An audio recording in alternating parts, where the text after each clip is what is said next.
If you or anyone you know has been personally affected by ICE or the National Guard's presence in Los Angeles, I have linked resources in our description below for legal counsel and for community resources. Please share and stay safe.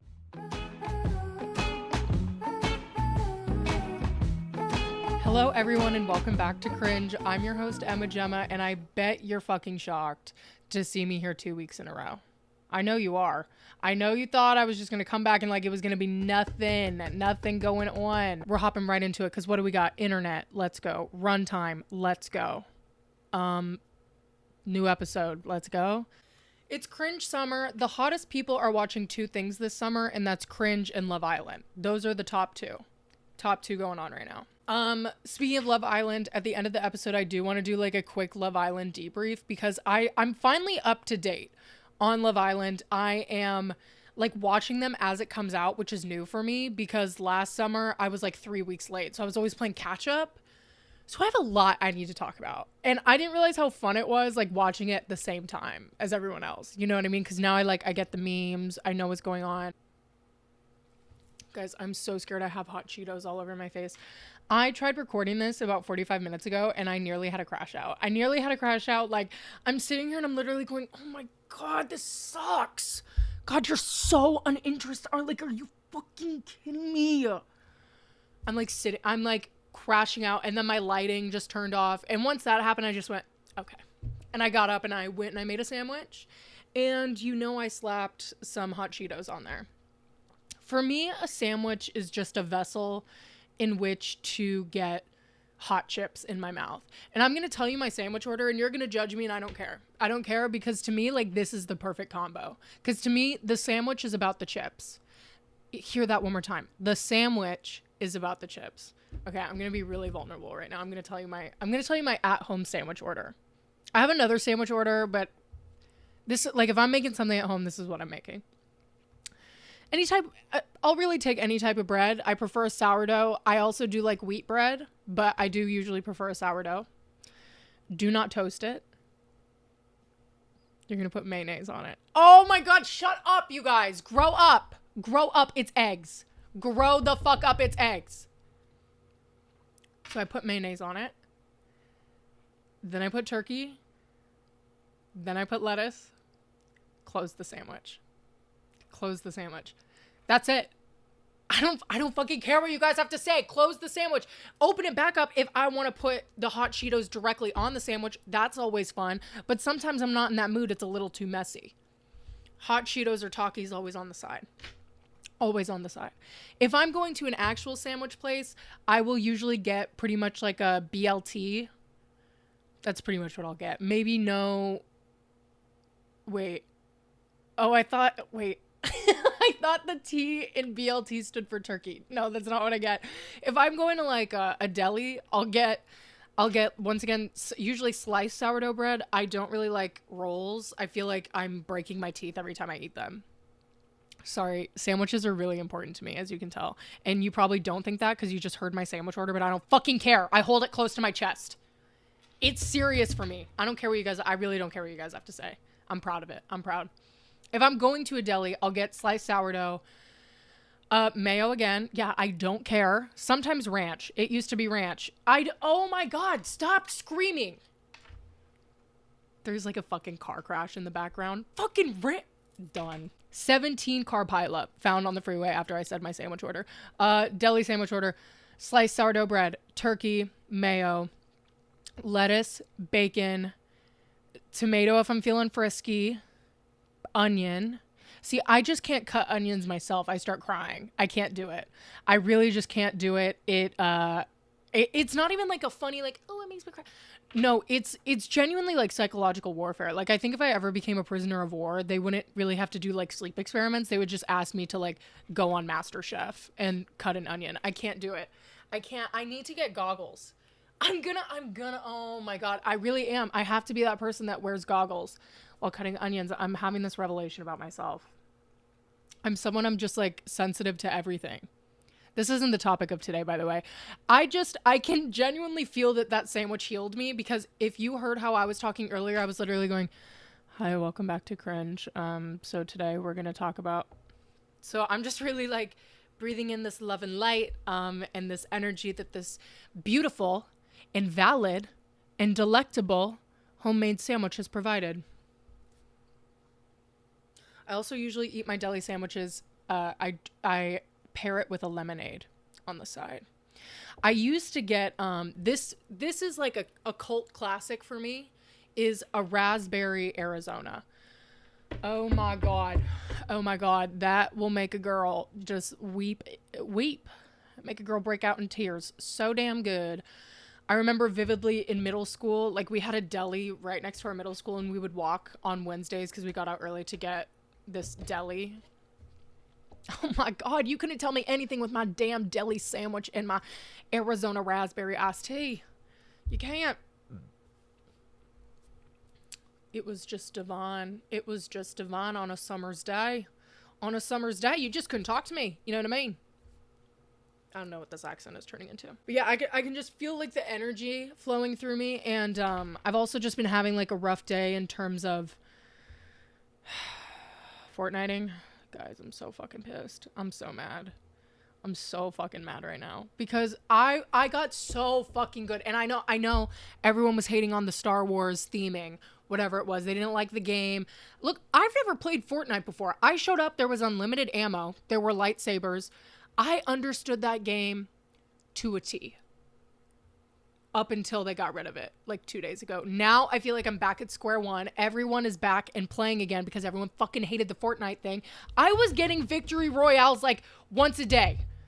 Once every other day. Like I was piling them up, you guys. And now I literally just came in like 80th 3 times in a row. I drop and I immediately get murdered, and I'm sick of it.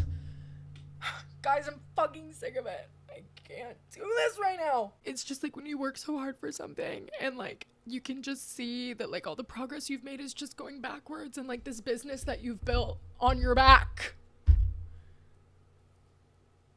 I really am getting pissed off though. I was playing right before I started recording and I rage quit.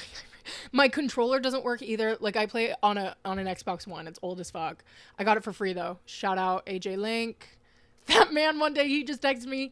He goes, hey, do you want a free Xbox? I was like, what? Like, what are you talking about? I think he got a new one. He just gives me an Xbox for free. So, hey man, I hope you know I'm using that shit to lose in Fortnite. So, shout out to you. Thank you so much for your contribution to this and all that I am. Shout out. Shout out, man.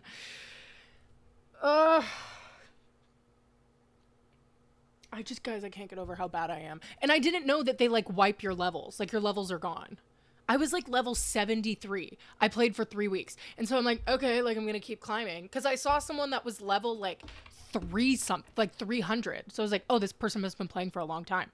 You got to level 300 in one season? Don't ever say I'm addicted. Cause there are some people out here gluttonous with time. And accessibility to Fortnite. The kind of life I wish to live. The kind of life I wish I could just get my damn hands on. I just need to get my hands on it. Good Lord. Good Lord. Should we talk about the main... Guys, should we talk about the main topic or should I keep talking about Fortnite? Do a poll. Come on. Oh, everyone voted Fortnite, right? No? Okay. I'm so scared I have hot Cheetos in my teeth. I don't, because I'm perfect. So don't ever forget that, you guys. Okay, moving in to today's main topic, I want to talk about something that I have been kind of dealing with personally. And I didn't really know how to describe it, and I couldn't really put my finger on the feeling that I was having. Until maybe literally maybe yesterday or the day before. And I realized it's kind of been bleeding into other facets of my life and other issues that are kind of tapping into my life. And it all kind of started when I had this revelation about Renee Rapp. Renee Rapp is a bitch to her core. And it is deeply inspiring. It is deeply inspiring to me. And that's not even me trying to be funny. Like, this woman is a bitch and she knows it and she flaunts it. And it is the sexiest, coolest, most awesome thing I have ever seen. Because how Renee Rapp acts is kind of how I thought I was going to be at the age of 25. And I'm nearing 25.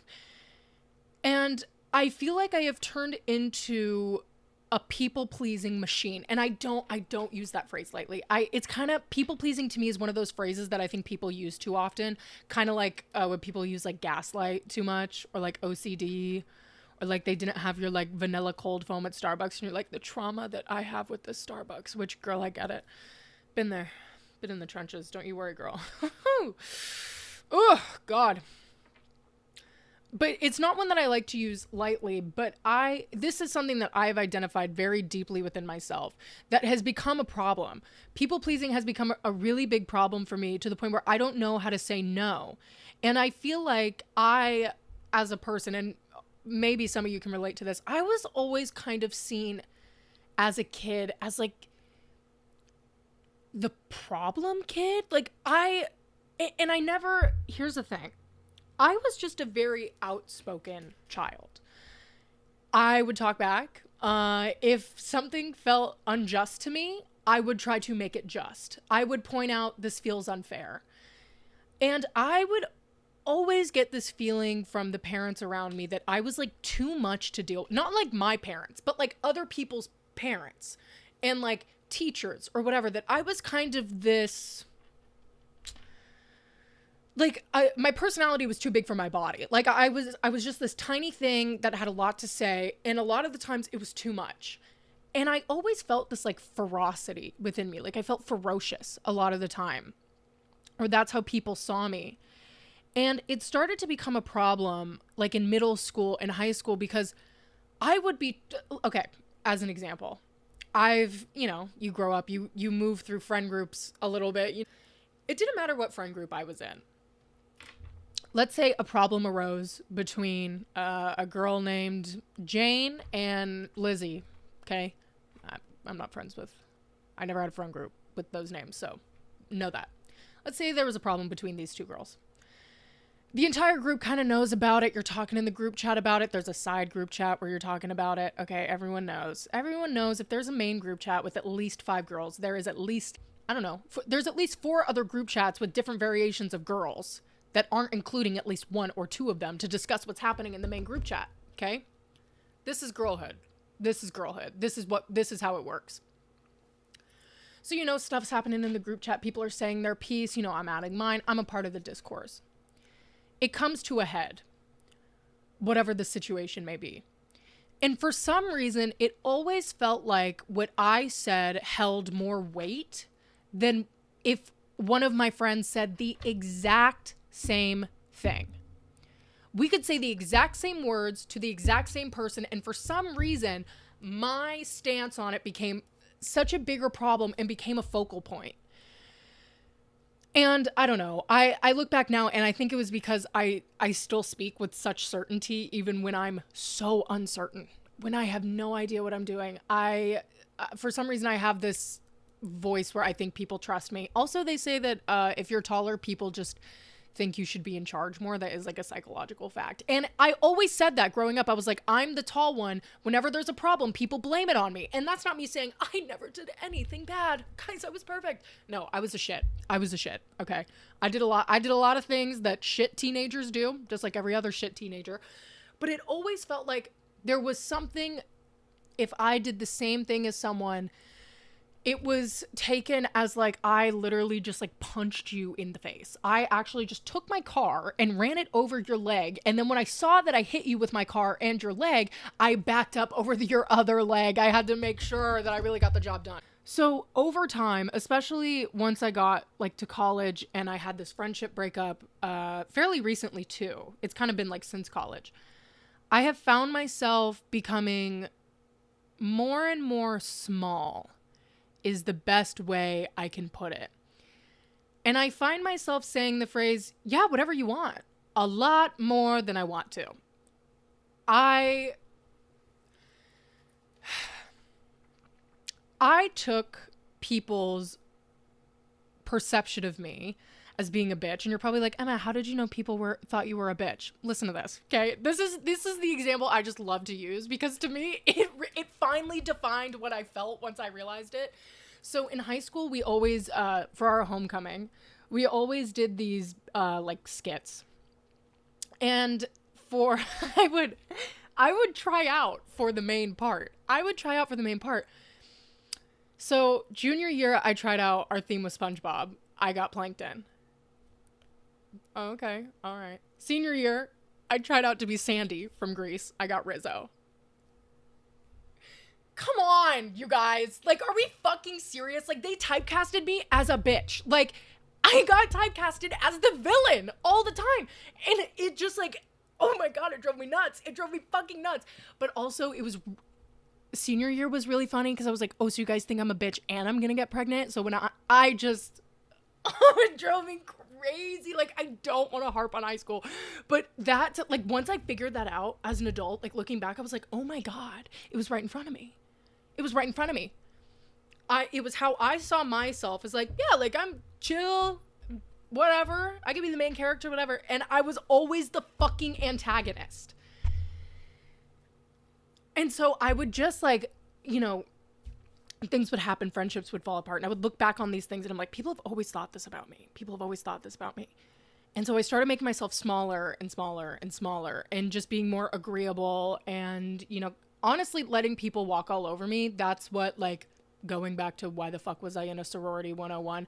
That's what it felt like the entire time I was in a sorority. I just felt like walked all over 24/7.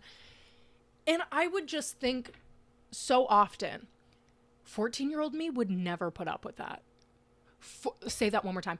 14-year-old me would never put up with that. Because she had the confidence of a grown woman. And now I'm a grown woman and I'm like, well, I want people to Oh my God. I like, pretty much this episode, I was thinking to myself about this, is my declaration of I am done letting the term bitch define my boundaries. I'm done letting it define my boundaries because I have just realized, like, I kind of wait with bated breath. A lot of the times, like, I'm trying to think of a situation. Okay, when I was in London, I saw a few times, like, people getting harassed, whatever. And, like, the inside of me is like, go and say something. Go and do something. Like, go and yell at that guy. Like, what a fucking asshole, you know? But then I wouldn't do it because I was like, I'm sitting there and I'm thinking, well, you know, I don't know what's going on with him. And, you know, I don't really, what if he's just having an off day? Like, this is the big thing. I don't want to embarrass him. I get genuinely sick thinking about me embarrassing someone or someone else just being embarrassed. It makes me sick. It makes me want to cry. It makes me want to throw up to like a degree that I have to talk to my therapist about it. I can't stand it. I hate thinking about people feeling embarrassed. But then if someone embarrasses me, I go, no, I know you didn't mean it. No, like, I know you didn't mean to say that, like, I had toilet paper sticking to the bottom of my shoe inside of a microphone in front of 200 people. And, like, everyone turned and looked at my shoe and saw that there was toilet paper sticking on the back of my foot. Like, I know you meant to do that a little bit more subtly. I know. You're so sweet. When really I should be like, fuck you, come up to me next time. Like, I just, guys, I'm having this crisis where it's like, I am equating setting my boundaries with being a bitch. And here's the thing. If that makes me a bitch, then I'm going to be a bitch. I'm giving myself this permission now, and I think everyone should, to be a bitch. Why did I ever let that go? Why did I ever let that ferocity go? Teenage me was so passionate, and she just had her boundaries. The girl had her boundaries. She had her opinions. Oh, trust me, she had her opinions. Not a lot of them good, not a lot of them valid, but something I wish we would all kind of look back at ourselves when we're a little bit more angsty as teenagers with a little bit more grace, because it's really, fuck, we didn't want to do something. I'm setting a boundary. I just kind of am done sacrificing comfortability over certainty when it comes to myself. Like, I am done just being like, well, I'm keeping the peace. I feel uncomfortable. I feel upset, but I'm keeping the peace. I gotta stop doing it.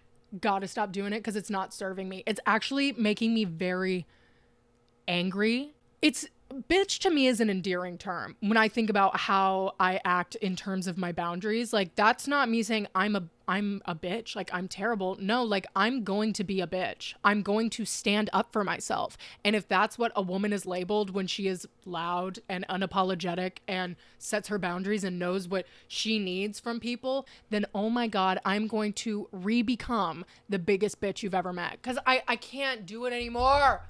I can't do it anymore. And I really think there needs to be, like, Ariana Grande was talking about this on a podcast. I think it was Smartless. Like People Pleasers Anonymous or something, or like recovering people pleaser classes.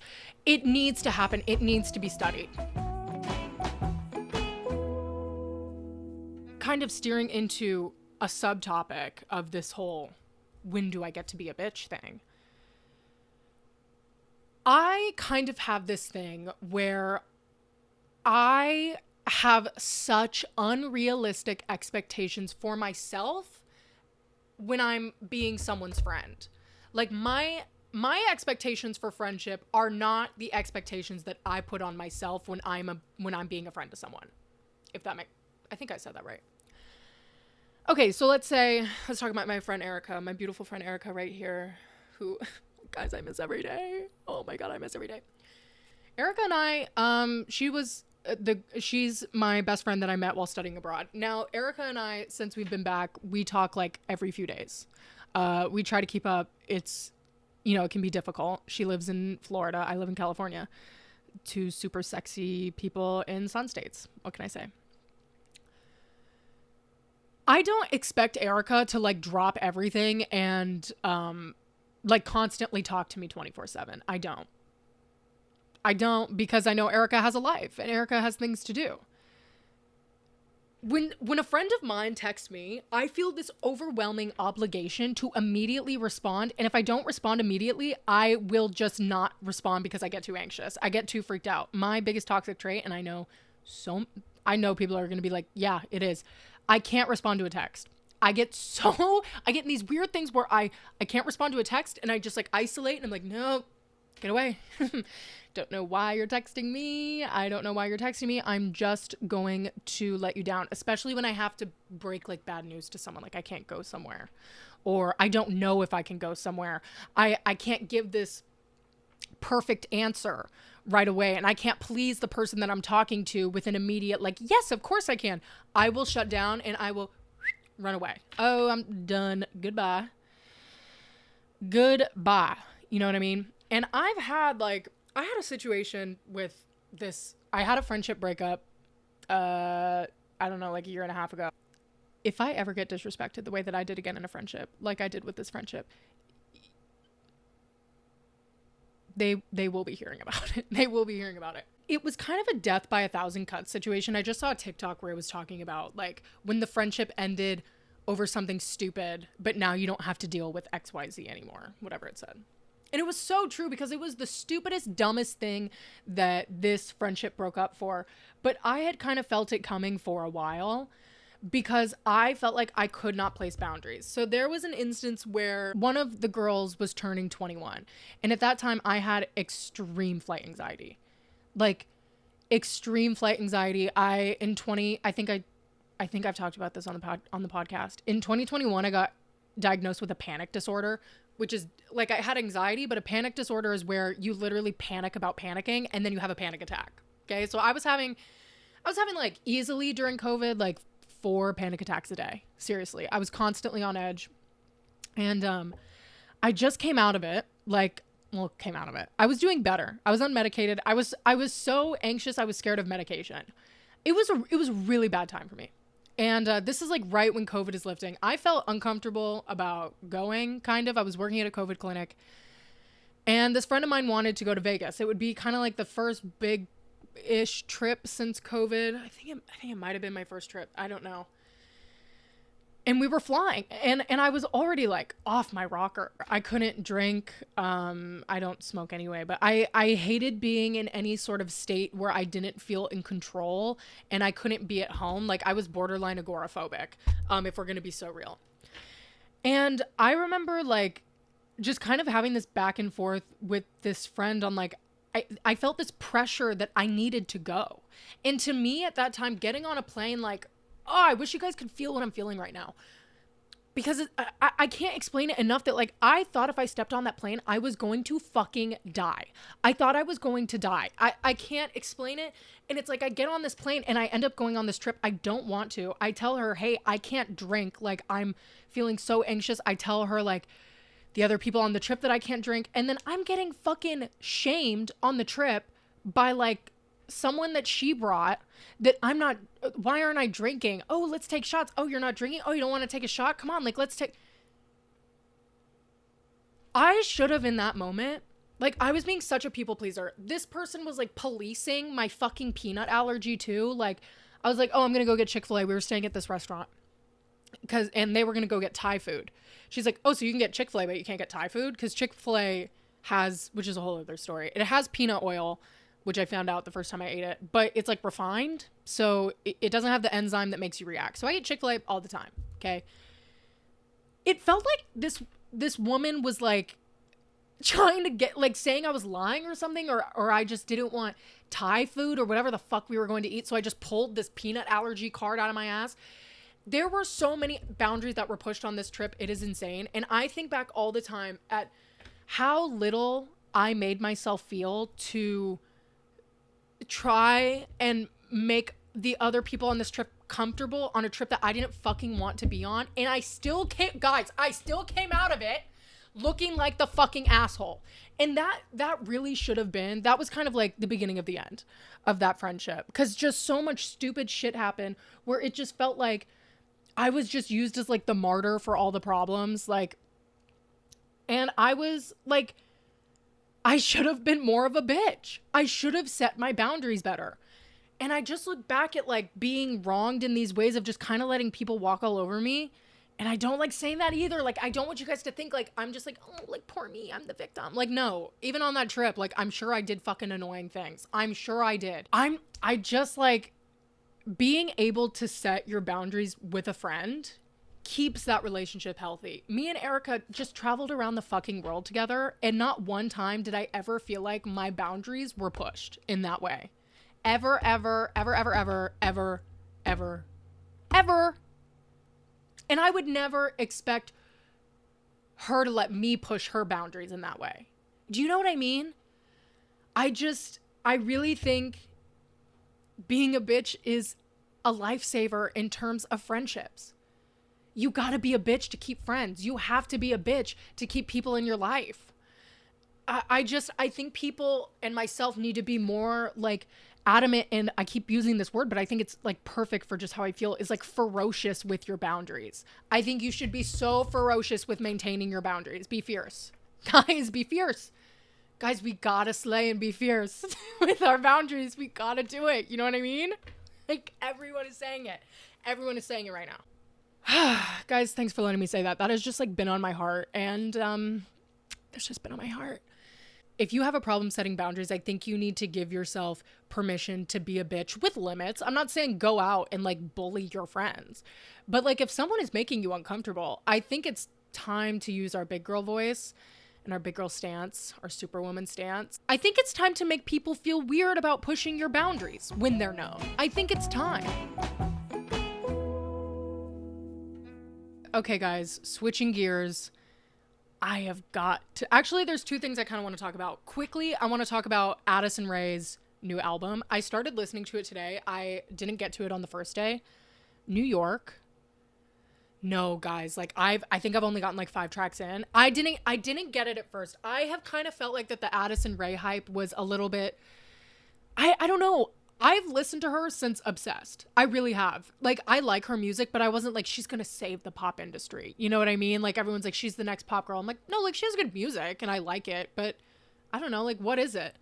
This album so far, man, I get it. No, I get it now. Like, I'm 10 toes down. Like, now I feel like I'm not just a fan, or like an admirer. I'm becoming like a stan. Like, I was listening to the album today and I'm like looking if they have it at my local Walmart to go and pick it up. I want to look at all the tracks I listened to. Let me pull up Spotify. Okay, I think I listened to the first 6 tracks. There's New York, Diet Pepsi, Money is Everything. Money is Everything is everything. It's so fucking good. Aquamarine, of course. I think I listened to Lost and Found, but I was like walking around and I don't think I was that clocked into it. High Fashion. And of course, Fame is a Gun. I've seen a lot of talk about Summer Forever. I have not listened to that one yet. In the Rain, I haven't listened to. Times Like These. Life's No Fun Through Clear Waters. And that's it. Yeah, so that album is just incredible so far. It really is just incredible. Now, hold up while I pull up cast of Love Island USA season 7. Because I'm here for the drama, but half the time I can't remember these people's names. Okay. So last summer I watched Love Island a little bit late, like I said. And this time I'm like up to date. And guys, I get it. Guys, I get it. Like, I am fucking sat. I am fucking sat every night, like, waiting for a new episode. It's crazy. In terms of comparing it to last season, I don't know. I think the vibes are very different in terms of the people that they got, especially the women. I think I love both casts. I actually really like this. Well, okay. Hold on. I love the season 7 cast for the fact that I love to hate them. And that's not all of them. Like, what is her name? Alandria. Oh my God, that is the baddest woman I've ever seen in my life. Guys, like, she's so fucking sexy. Her and Chelly.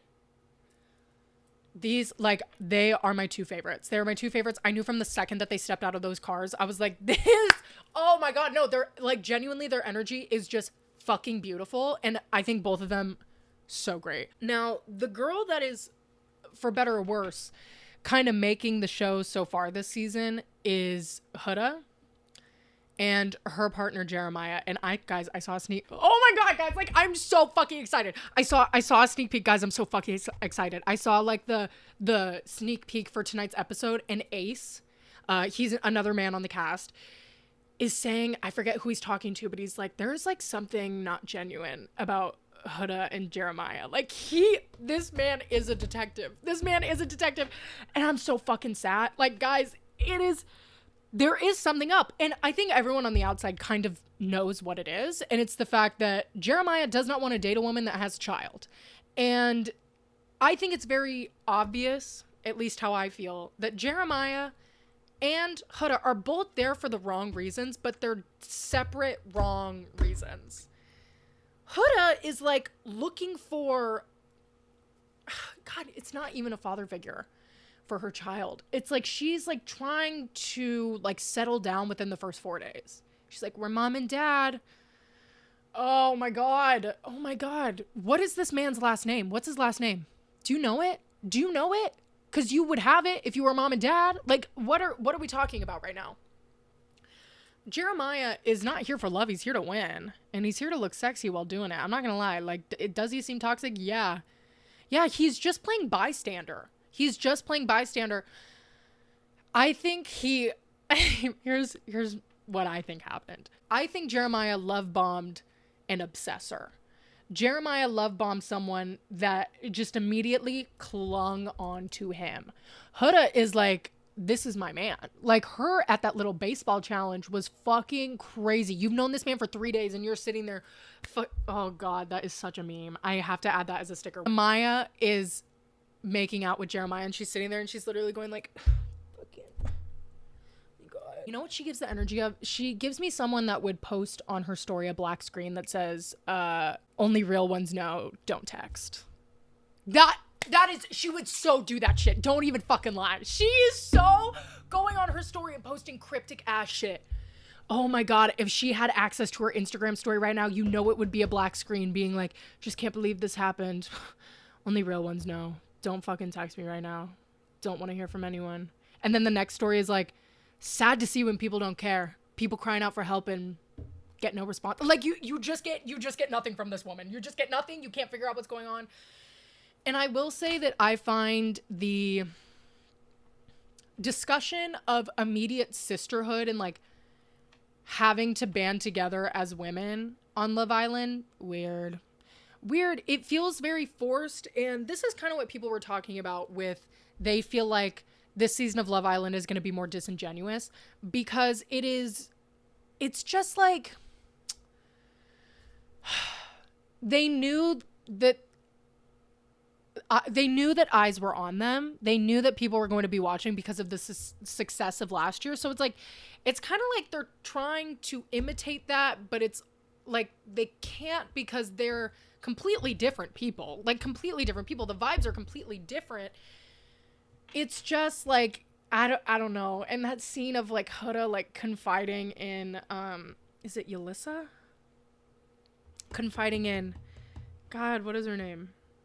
Oh no, Sierra. When all the girls are together and Huda is like losing her mind. And she goes, Sierra, I haven't told you this yet, but I'm a mom. And Sierra literally goes, amazing. Oh my God. Like, what are we doing? Like, why is she... Okay, look, I'm not a mother. But if you are confessing that you have a child like it's a sin, I don't necessarily think you should be on a dating show like this. I truly, like, I'm trying to put myself in her shoes. If I was a mom and I went on Love Island, the first thing I would do when I am introducing someone, or when I'm introducing myself to the villa, you know, let's say everyone stands up and they introduce themselves, like Big Brother or whatever it is. I'm going to go, I'm a mom. I'm 24. I'm a mom. Her name is Persephone. I don't know. I don't know. Don't steal that name. It's on my baby list. Do not steal that name. I'm just kidding. I find her use of being a mother to be manipulative. And look, I don't want to talk too much about like what motherhood should be, but I do know that if I was a child and I'm 4 years old and I found out my mom was leaving for the whole summer, I would be devastated. And I know that I would be even more devastated that when I get older, I found out it was to go on a dating show and get on TV and get naked in a shower with a man she met 4 days ago.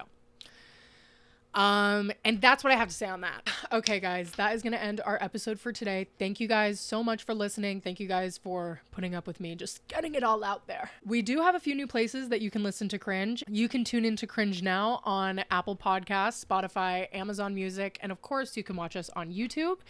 Make sure to subscribe and follow on all of those, and make sure to follow us on our social medias at Cringe Podcast Official, and that's on Instagram and TikTok. I really hope you guys take this pep talk of bitchiness with you into this next week.